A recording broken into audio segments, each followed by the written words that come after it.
as in the podcast. And nihilism. That's not what this is. And nihilism. I didn't sign off on that.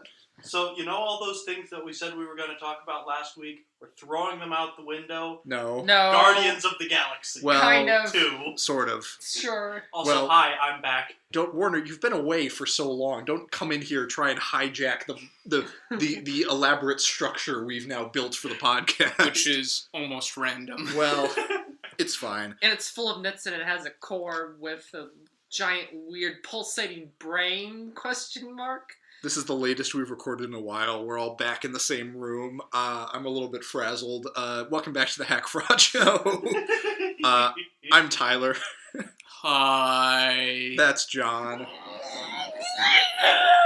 That's Dr. Reed. This is going to be a reoccurring who thing. refuses to introduce himself like a normal person. Do you think I'm a normal person? Probably not. Okay. And Mr. Warner's over there. And I already introduced myself. I sound very defeated. I'm actually feeling fine. We just came out of seeing Guardians of the Galaxy Volume 2. I think it might be a sugar crash. That might be it, actually. Yeah. Anyway, Fuck movies. John and I saw this movie for the second time. So, anyway, this is Carol Reed week again. Yes. You did watch the movies, didn't you? One Real Reed returns! Which one did you watch? I watched not Our Man in Havana. Oh, The Fallen Idol? Yes. Okay, so we watched two of Carol Reed's lesser-known efforts. Mm-hmm. Those would and be... again, you watched the less interesting one. Well, I didn't watch either of them. I'm just here because I saw the movie with them. Agreed. And Reed's my ride. Agree to disagree, John. Oh, interesting. But we'll get into that. All right. We'll get to that. Anyway, we watched 1947's The Fallen Idol and 1959's Our Man in Havana. Good Lord. Bit of a time gap. Yes, but first, what have we been watching? I don't even need to ask that because I know what we've been watching. Guardians of the Galaxy, Volume 2, the long-awaited, the briefly teased, guys' general opinions. I really like Zandu. Or sorry, I really like Yondu in this. Yondu, yes. I'm Mary Poppins, y'all. It finally feels like they gave a filmmaker the room he needs to make a great movie. Yes, I completely agree. James Gunn returning to write and direct this thing. So after the first time John and I saw it, I thought I liked it. I was like, You're kind of baffled by it. yeah, you could explain this. Like, I sat through most of the movie being like, I'm not enjoying this as much as I thought I would. And like, I was very confused because a lot of people are kind of saying like it rehashes and like relies on things you liked from the first movie.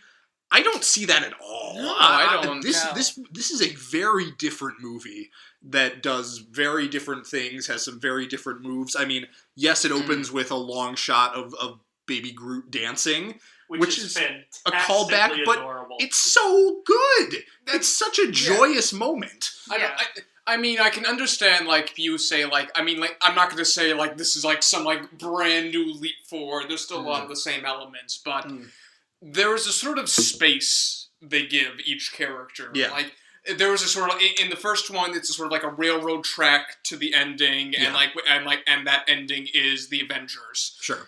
Whereas this, they feel like, we love all these characters, let's give them all their own arcs. They did what they need to do, and they gave each character development and room to grow. And I love that. And yeah, like I was talking, like this movie is the best kind of overstuffed, where you can tell James Gunn has so many ideas, loves all these characters so much that he wants to give each of them some kind of, like, Baby Groot gets a character arc in this movie. Yes. It's incredible. And, coming out of it this time, I think I love this movie. Like, it's weird and shaggy and goes off in some strange directions. And it's a bit of a mess at times. But in the best way.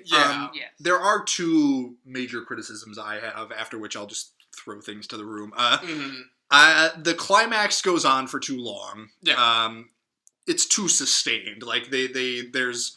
I don't know. I feel like they could have cut down on that a bit. And I hate to say it, but, man, the soundtrack is not nearly up to the standard that they set with the first one. Of the three best songs on the soundtrack, one is used perfectly, one is not in the movie, And as Tyler put it perfectly last night, is what the last one is wasted as a a credit soundtrack. The third one is played quietly in the background of a post-credit scene.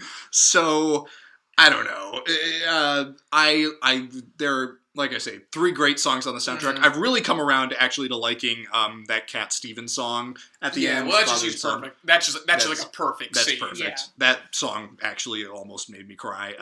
That I was starting to tear up at that point. I was like, especially with all the oh, fireworks. the cartoon raccoon almost made me cry. Superhero movies, they're making me feel things. Stop it! Stop it now! For the second time this year, and that's a sentence I really never thought I would say. In 2017 of all times. Yeah. Also, if I can slot in a controversial opinion, My Sweet Lord is not a very good song. I don't like it. I don't remember which one that is, so I probably agree with you. It's a John Lennon had the best solo career, hands down. Damn, but probably true. Is that controversial? I don't know. Actually, probably not. I don't think that is controversial. that's Actually, controversial. I think that is. Well, maybe. I don't know. I don't know. He certainly had the best solo album. Oh, Yeah. I'm going to take a minute to speak since this is the only thing I can really talk about. I love this movie. This movie was phenomenal. As the resident comic book fanboy, I loved all of the cameos and... Oh, what are they called? Easter eggs. Yeah, Easter eggs. Sorry, There are a lot of weird little things that they I'm throw on the- in there. Yeah. I'm on the Table tail Castle end of a House. concussion right now, so I might not necessarily make sense, but I'm here.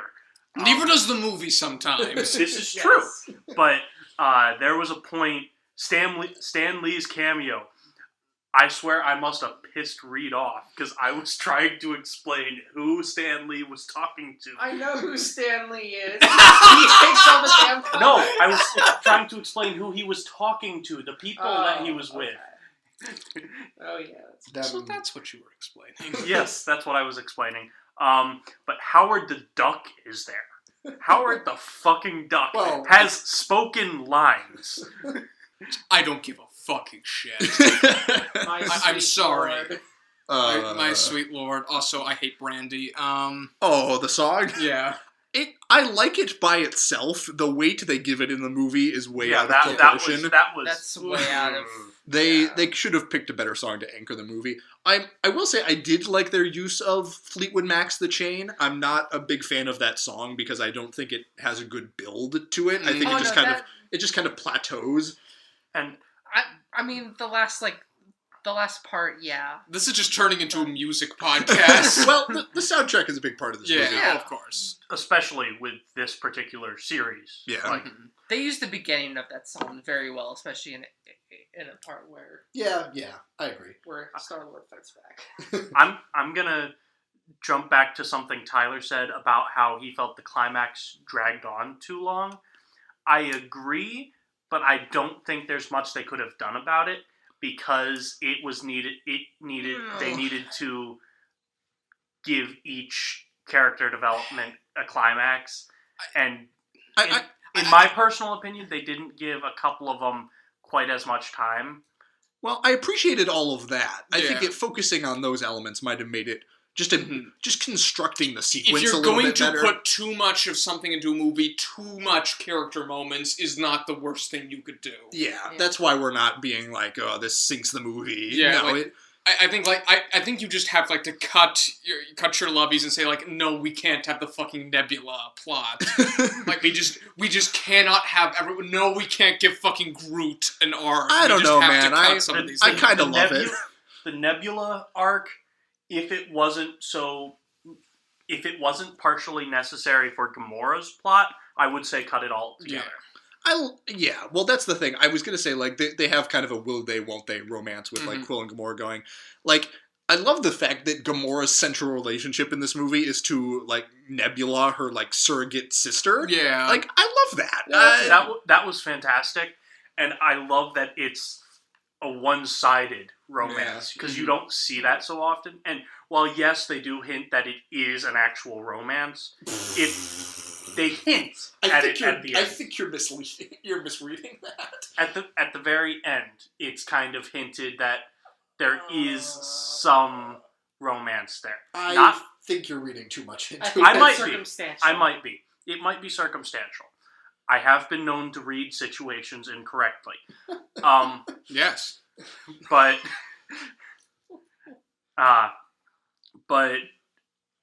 I really do love what? I can't believe you extrapolated that. I'm sorry, but no, you're just wrong. I'm sorry. Well then, back to what I was trying to say. I do love the fact that rather than the stereotypical leading male arc being a romance, right? Well, yes, part of it is he's fawning after Gamora because he thinks there's something there. I love that that's not the focus, and that Gamora kind of ignores it. Yeah, it's a father-son story, and at least partially. Well, if you hated Yondu in the first one, you're gonna love him. I like Yondu in the first one. I love Michael Rooker. I love the actor. I didn't really care for the character. I didn't either in the first I one. almost cried in this one. That's fair enough. Oh, okay. I remember thinking, like, damn it, Michael Rooker's dead. I'm sad. I didn't want this to happen. I never thought I'd get there with these movies. Yeah. Yeah. I mean, His new Finn's over the top, though. It's making me feel... I kind of love that. Yeah. It's making me feel things. It's messy, but I love it. Yeah. And And one thing I know is, like, I kind of love it's sort of like faux 70s modernist ray gun gothic visual. Like, everything's like eye-popping, everything's retina-popping, but it still always feels like you're on the scuzzy side of the universe. Like, you're never in the middle of things. You're always, like, on some side adventure. There's android prostitutes in this movie. Yes. If you like design, like scenic design and such, you're gonna love this movie. Oh, yeah. Well, the movie's absolutely fucking gorgeous. The production design of this movie is off the charts. Yeah, like... It's great. I mean, you know, coming off of the last couple of Marvel movies as hot as John and I were, I think, you know, saying that this movie feels like and is a real movie is one of the highest compliments I can pay it.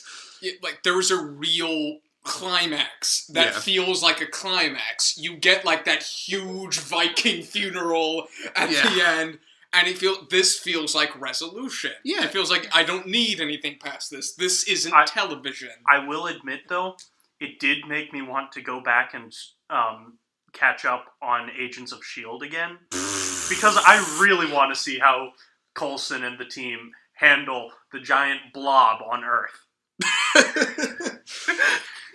Good question. I don't care. What was I going to say?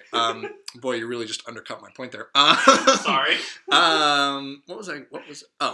Nope, lost it. They just use magic acid and the story. That shit eats through everything. I'll put it this way: this is by far the most organic feeling these movies have ever felt. Like, that's even true. The first one feels like this super constructed thing, but like we have gun-isms every once in a while that keep it entertaining. This is like this fully organic, we love these characters, and we're just going to build off that. And it's one of the rare movies where it feels like it's expanding the world while also becoming smaller in a weird way. The way it, like, closes in on how, like, everyone has a tragic backstory, everyone's sad all the time, like, everyone feels lost and alone. Until the climax of this movie, the stakes of it are pretty much all emotional. Yes, it's all about, like, Star-Lord meeting his father, Gamora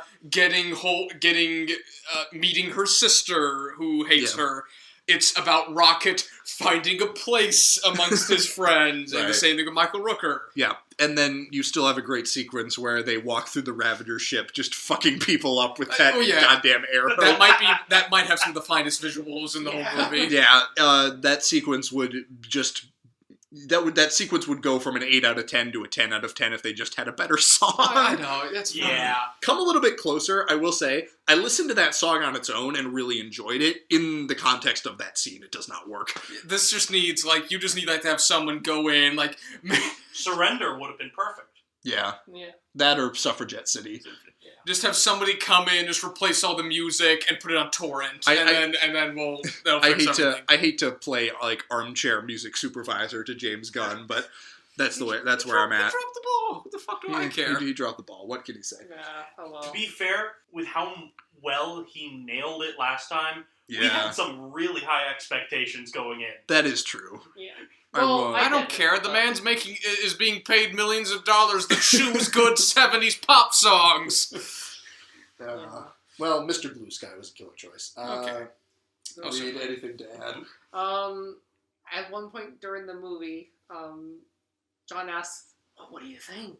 And then my reply was, this was made by a hack fraud. And I said, that's the best compliment you could have given it. It feels like it was made by a hack fraud. James Gunn is one of us. Exactly. We have knighted thee, good sir. That seems like a good place to move on, because we have a lot of other stuff to talk about. Did we watch anything else interesting this week? I watched a weird-ass anime movie. Oh. Okay. All right, talk about that, and then we can talk about Get Out.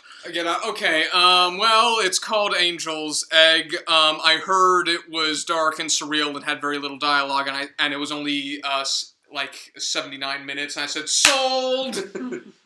And like it's really weird and dialogue-less.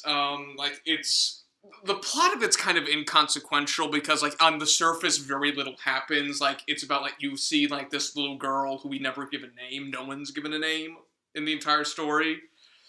Like, this girl with this egg. We never know what's in the egg. We never know really why she keeps it. At one point, she describes what she thinks is in it, but we never actually see it. Or what was in it, or if there was anything in it.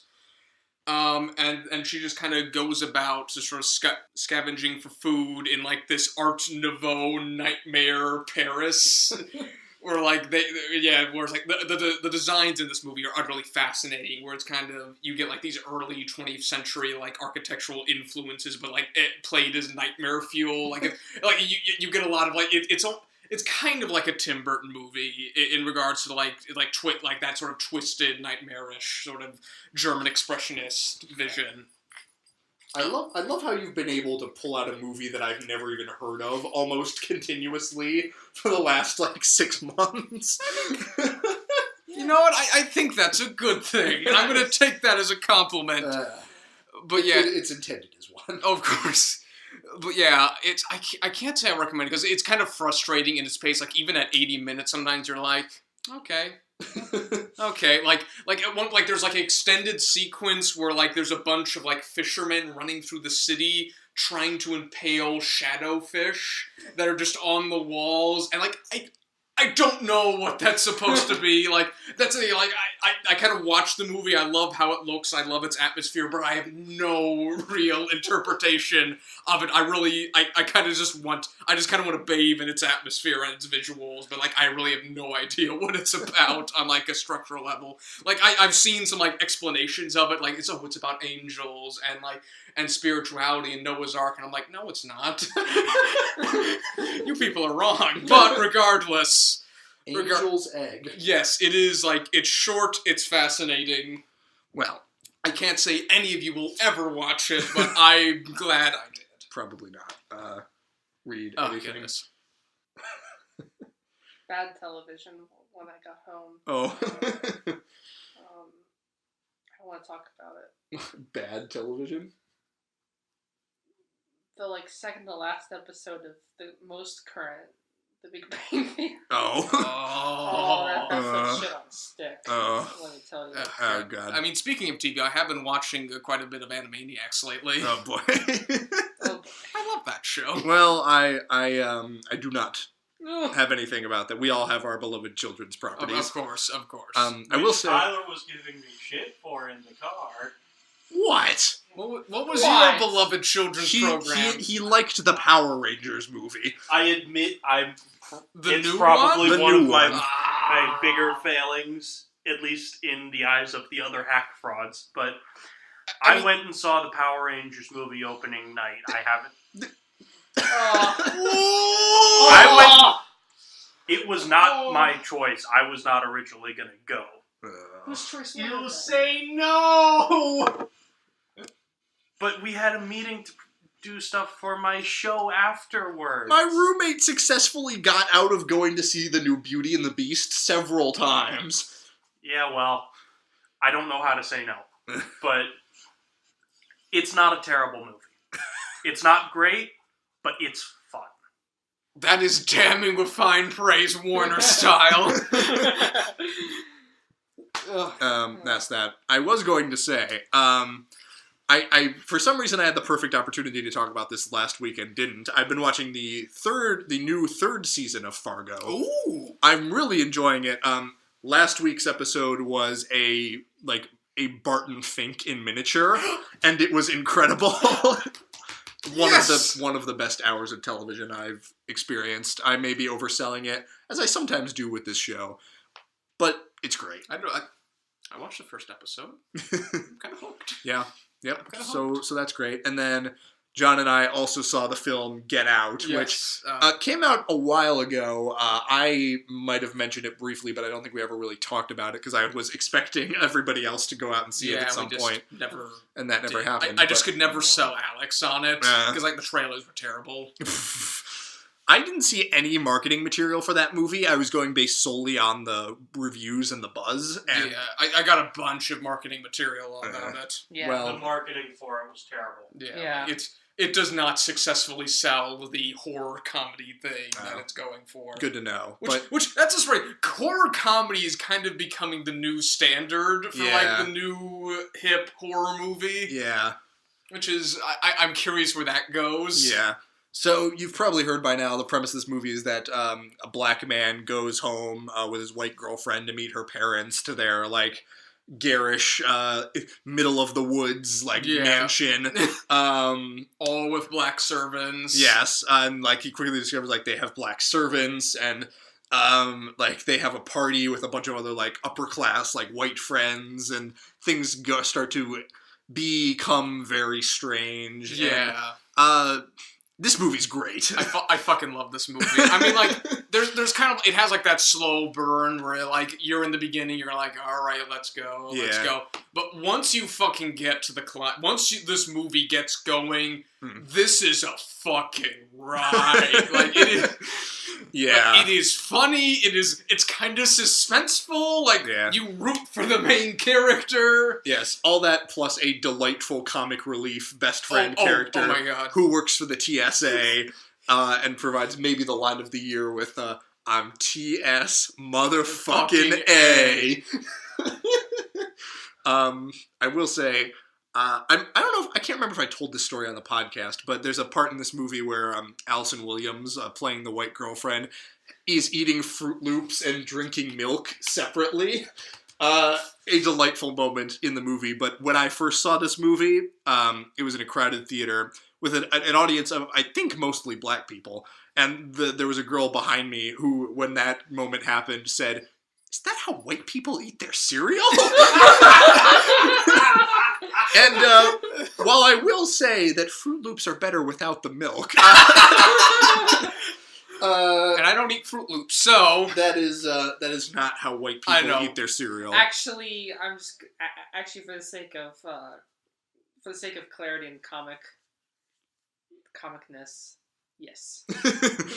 I don't I kind of love the movie's subtext of both gentrification and the view of black and the view of black movements. Yeah. And sort of that sort of distance between these two parts of our society. Yeah. Well, I some people have criticized this movie by claiming that it's by arguing that it's it's ultimately not about race, which you can argue, but I would say this movie, is really more of a satire of, kind of racist white people pretending not to be racist and, kind of ignoring, implicit bias and that kind of thing. Yeah, I don't know, the movie ends with, the pristine White House and the entire family just being destroyed. Yeah. And I'm sorry, I love the subtext of that. Yeah, and he plays with your, like, race-related expectations right up until the very end, and that's all great. So, Jordan Peele, a filmmaker to watch. Yeah, that's, like... I mean, it's kind of televisual, but, like, the fucking pacing is unbelievable. Yeah. And he has a lot more projects in development, so... And, you know, yeah, looking forward to it. Jordan Peele. So, alright, let's get to the main stuff here. Carol Reed. What, shall we talk about The Fallen Idol first? We probably... Okay, Is I feel like we have the most beef with that. I don't know if we... Well... we'll get to that. I think we might have some beef with Our Man in Havana, but we'll see. Mm-hmm. Okay, so The Fallen Idol, 1947? I think, didn't he make it between Odd Men Out and The Third Man? No, you're right. It was 48, not 47. Okay. Yes, because Odd Man Out was 47. This was 48, and then Third Man was 49. All right, so this was the first of Carol Reed's three collaborations with the writer Graham Greene, who would write The Third Man and Our Man in Havana. And this movie is based on a short story of Graham Greene's. He also wrote the screenplay. Yes. So basically, this kid. Young kid, he's like, I think the son of the French ambassador to Britain. Either like the French ambassador, or is it an African ambassador? I think it's French. It's French, yeah, okay. French. So he has his parents are like going out of town, or his father's going out of town to like get his mother from somewhere. Yeah. He's left alone with the butler and the butler's wife, Baines and Mrs. Baines. And antics ensue. Not really. It's all right. This movie really, I think this is the rare case of like really stretching a plot too thin. Yeah, like this, bit, yeah. And I think that that might be a common theme with these movies, just to tease it. But this movie is 95 minutes long, and I still felt like there wasn't enough story. Oh yeah, certainly. Yeah. Like you get to where we end on. I feel like would be like the beginning of another story, but like we just end. Absolutely. Yeah. Where like this seems like like what comes next? What do we do? And it just ends, and I'm like, the fuck? Yeah. Yeah. And so the deal is like Baines is kind of a heroic figure to this kid, Philip. Yeah. Or Philippe or something. He spells his name clear. Anyway, so Philippe or Phil or whatever. Phil idolizes Baines. Mm-hmm. Baines is kind of trapped in a loveless marriage. Yeah. His wife is really a very shrill like a character. The sort of like rules-driven, like harpy. Yeah. Yeah. Anyway, he is kind of seeing a woman on the side named Julie. That is her name, right? Is her name Julie? I think it's Julie. Anyway, so some events ensue, like, around the halfway point of this movie. Like, and I feel like this is the inciting incident, or should be. It kind of is. And it happens halfway through the movie. Like, Mrs. Baines and Baines get into a fight, and she slips and falls, and Philip thinks that Baines killed her. And then this triggers, like, a police investigation, and the kid, like, trying to protect Baines for what he thinks is a crime, but really isn't a crime, just causes more trouble for Baines. All right, my major criticism in this movie is that if we had not seen that Baines was not at all guilty of murder, this would have played much, much better. Oh, so that's the thing about it, is that there's sort of like this, they're trying to play with memory, and how like, as like situations continue, like how memory can change, and how I do like that aspect. That's like really interesting, and like there's also like the really interesting aspect that like we're seeing the world from like this kid is less a character, more point of view. Like we're given we're giving characterizations and plot details through like this kind of kid gloves filter. So like we're not always sure what's going on until it really happens. Yes, and I did like that aspect. Like Carol Reed is committed to like keeping things from the kid's perspective in this movie. Yes. And that really works like for the first like half hour or so. It kind of gives like this. There's like this really the embassy is a really interesting environment. Yeah. And like you say, like they kind of keep details a little ambiguous, so you only kind of gradually figure out what's going on sometimes. Yeah. I like that. I admire his commitment to that. At the same time, I think you're totally right. Like, this is like the first act of the story. This is like the inciting, like, what, like, you say, like, we're, like, we sort of frame Baines of sorts. That should be, like, in the first, like, 10 or 15 minutes of, like, any other noir. Yeah. And, like, the rest should be about, like, did he do it? What's the story here? Like, this feels like the beginning of a mystery. Yeah. And I feel like maybe, like, starting with the kid's perspective and then, like, shifting to Baines. Like, if this movie had been, if the story had more to it, I think that could have been interesting. Mm-hmm. I don't know. I think more. I think we still should be, like, committed to the kid. I think that's, like, a really important part of the story. But sort of, like, have, like, his perceptions change and sort of, like, have, like, and have this be something where it's, like, we find out. Or, like, maybe just add the wrinkle that, like, he did actually do it, and so forth. It could be, like, a multiple-year kind of thing. Like, you could have a time jump in there to now the kid's older, and, like, maybe Baines went to prison or something. Oh, yeah, certainly, yeah. Like, I don't like to do this because I don't like to kind of, like, judge a movie on what I think it should have been rather than, like, what it was actually going for. But this movie, like, I'm all for, like, small-stakes movies, like, movies that feel small. So, like... But this is just one instance where it's just too small, I think. You do just get a point of, like, did I just watch a movie? Like, this, it feels kind of like a pilot to a television series at times. It does, yeah. And I'm thinking, like, this, and granted, like, this is, like, bookend by Odd Man Out and Third Man, which are, like, these grand... Two masterpieces. Which are these masterpiece operas. Yeah. And I maybe this kind of feels like Carol Reed's like, I want to do something small. And I get that. Maybe he went a little too small. I mean, like, I admire it. I think there's some really interesting things in it. Like, I do think, like, him going to police office is, like, a delightful scene. That's a great scene. That's a great scene. Kid runs away from the embassy, like, ends up in the police station at night. Like, I think they've just picked up a woman who I think is a prostitute. I think that's, it's another sort of, like, kid gloves. We're not quite sure. And, like, he just kind of, she's the only one who can get him to say anything. That's a great sequence. Do you have to say it like that? Also, like, I don't know, the kid just kind of got on my nerves after a while. Well, the kid is like... Oh, shit. He's still alive, by the way, that kid. Oh, really? Yes, he's still alive. Yes. Oh, man. I'm sure he loves watching this movie. Baines! Baines! God, I mean, like, he's trying. It's not for a lack of trying, this kid. He just can't quite... tell you something. He just can't quite get the voice down. It's important. Yeah, I don't know if that kid was English or French. I'm probably English. I'm pretty sure he's English, but his voice vacillates a lot. He tries to do the French accent. He does speak pretty good French when he's actually speaking French. Yeah, the French is convincing, yeah. But, I don't know. It got to me after a while. It's a tough thing to hang a whole movie on. Yeah. Child actors are really such a gamble. Yeah. Like, I mean... no one's gonna ever do better with child actors than Spielberg did in E.T. So I don't know. So that's The Fallen Idol. That's a Fallen Idol. Stranger Things is okay. That's what I. Everyone just kind of looks bored in the clips I've seen. Yeah. I don't know, like, Fallen Idol, really interesting, but sort of it's kind of just too.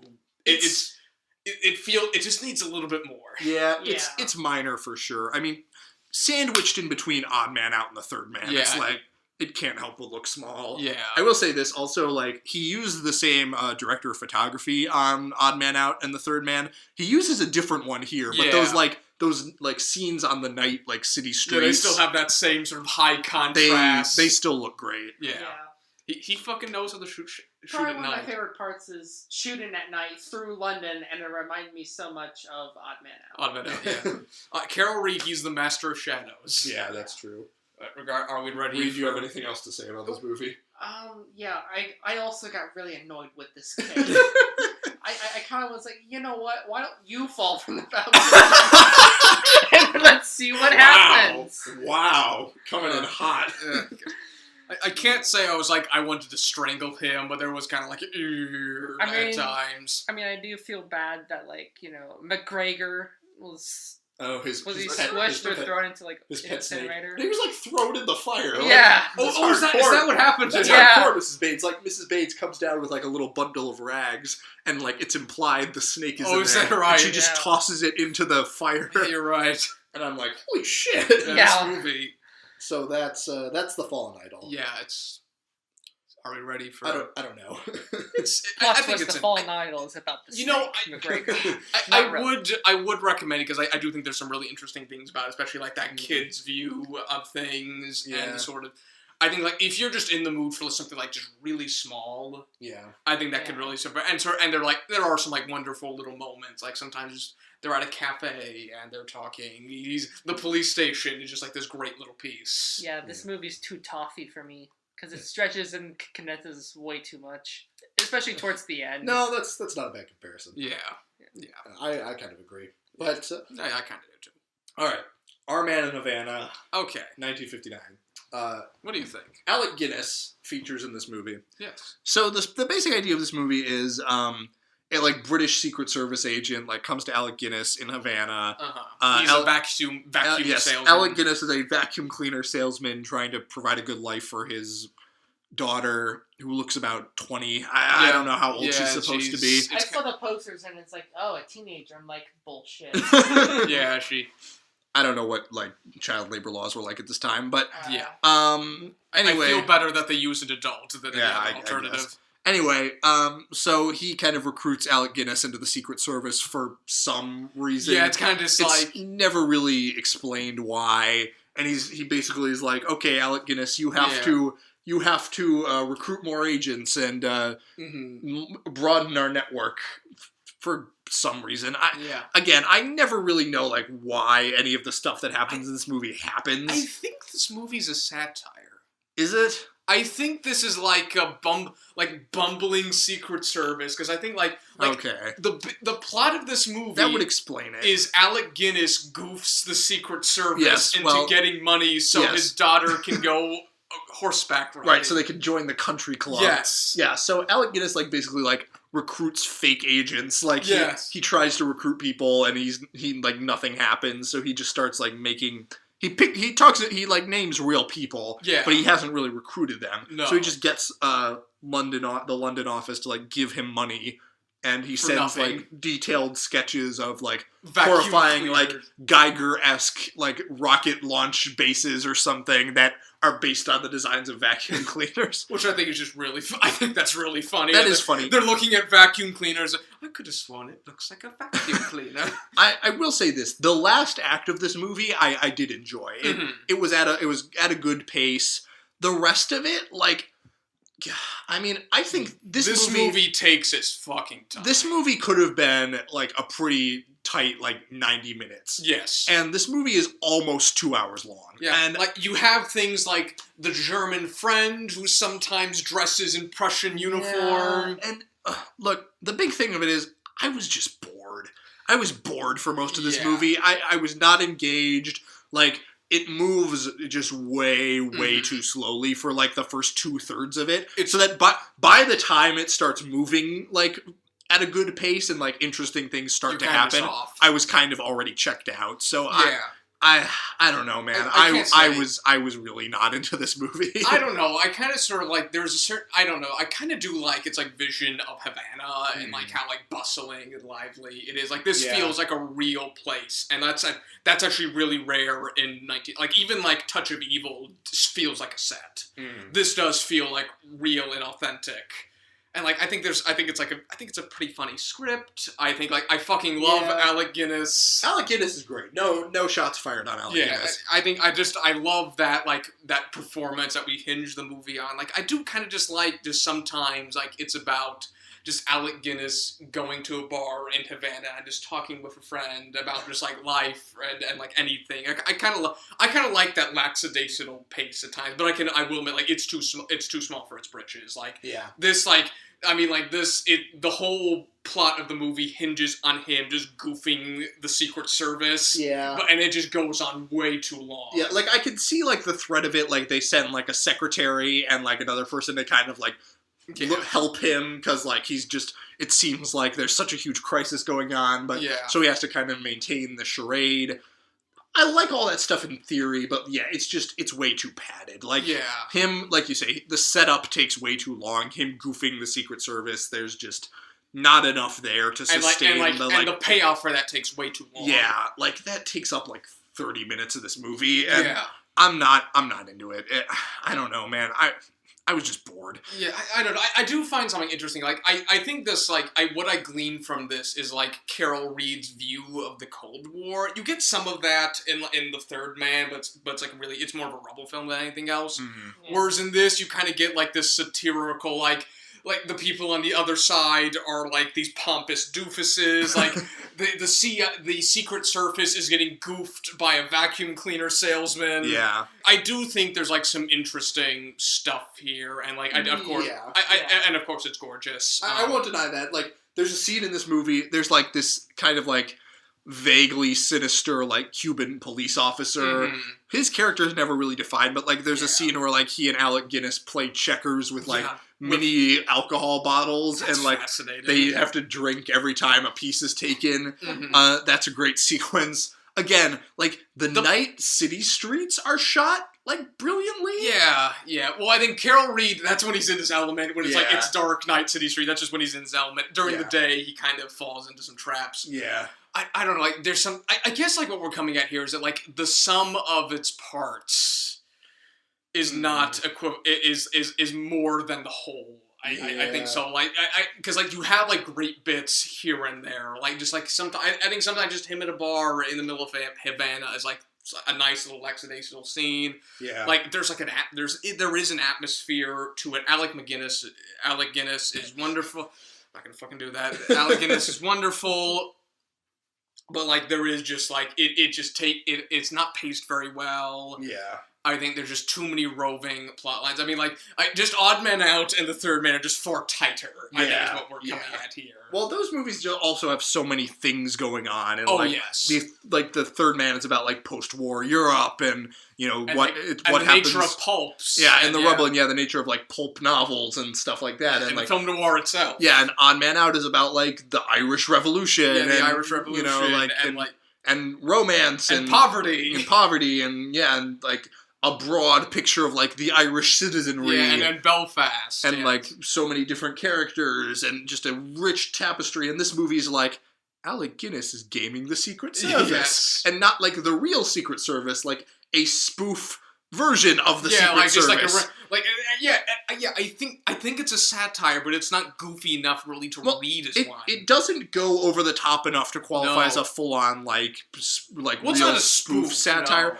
I don't know. There's different kinds of satire. It's not sharp enough or, like, over the top enough to really fall into either major class of satire. I mean, like, it's no Mel Brooks. I mean, Yeah. that just goes right off the bat. So, I don't know. I was really underwhelmed by this movie. I do think it's interesting. I mean, I don't know. Like, I guess, like, I like some of its parts. Like, I like some of, like, I love the performances. I like some of, like, the scenes we get out of it. I guess I'm just really enamored with the idea of, like, this goofy kleptocracy where it's like everyone doesn't know what they're doing. Everyone's, like, trying to game other people.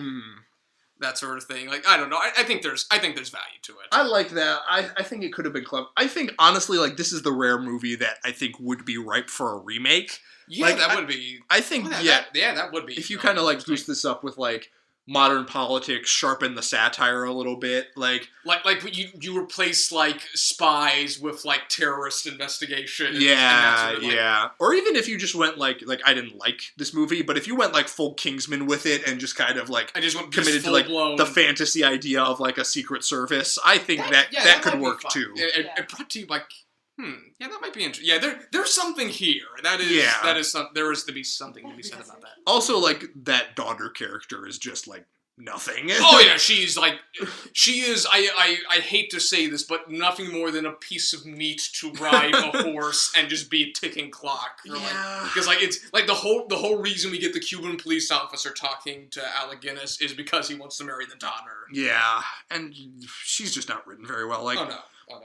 She's like I want to she's like just like every like motivation ticking clock plot device that you've seen in these movies. So, you know, Graham Greene and Carol Reed, they had one unqualified masterpiece together. Yeah, I mean I think all of us are in agreement that The Third Man is one of the greatest movies of all time. I'm with you on that. Are you on that board? It's like Night Train to Munich. I love Night Train to Munich, but I think like there's a depth and complexity to the Third Man. I think I don't think like any. Sure. I don't even think Wells. I don't think like Wells noirs even reach that. But yeah, I mean, I'd agree. I mean, Wells. His noirs were so often plagued with financial trouble that it was hard to. Yeah. It was amazing anything coherent came out of that. But the fact that like Touch of Evil got created is a miracle. But I think like I think like even in like these sort of like they're not really B pictures, but like these sort of like lesser, smaller pictures, they're still really interesting stuff. They're B level. They're A- pictures. Okay, we'll go with that. I just say they're B level Carol Reed. I think. Oh yeah. Third Man, Odd Man Out, like masterpieces, like Night Train to Munich. I just love it. Yeah. I think maybe going back and looking at some of his earlier work could be worthwhile. I'd have to look into it. None of us have seen Oliver. Man, he won the Best Director Oscar for fucking Oliver. I don't know. I don't know why or how that happened. You make 2 masterpieces, and that's what you're known for. Yeah. Let's find out eventually. Eventually, I'm not sure I want to. I mean, I think we'll get to that. That's the last G-rated movie to ever win Best Picture. I'm hesitant. Yeah, I think we'll get back like to early Carol Reed at some point. Perhaps. We'll see. I'm certainly not rushing back because, frankly, I was rather underwhelmed by this week. Yeah. I was still entertained. I still got some of what I bargained for. Like, I did like lower my expectations because I knew I wasn't going to get another Odd Man Out. See, I wanted another Odd Man Out. Of course, everyone wants another Odd Man Out, but you can't. Odd Man Out is a film of a generation. Well, that's that. I think we're finally ready to do something else we've been teasing for a while. Are we pressing the button? Let's do Satoshi Kon. Yes! Yes. Okay. Does that mean we are pushing another button going into the summer of... We'll do that later. I mean, we could just blow it into like summer of foreign films, so we could just do lots of Japan. That is broad. I mean, I've become really enamored with Asian film lately. I mean, I'd be willing to do that, to be honest. I don't know. We'll see. I've got a pretty hefty list of filmmakers to look at, but we'll get to that later. Anyway, so next week, Satoshi Kon. John, you're the expert here. What do I want y'all to watch? Okay. He's only made 4 feature films, and he's made 1 anime series called Paranoia Agent. Let's see. I definitely want us to do Paprika because it's just so weird and cosmic, and I think I think that's his magnum opus, to be honest. Okay. But it's also really weird. I must warn you. There's what else? What else do we do? I mean, I haven't seen I haven't seen Perfect Blue, which I think might be his first film, but I also hear that's one of his least ones. Tokyo Godfathers. You know what? Let's do Millennium Actress, because I think Millennium Actress is really interesting editing.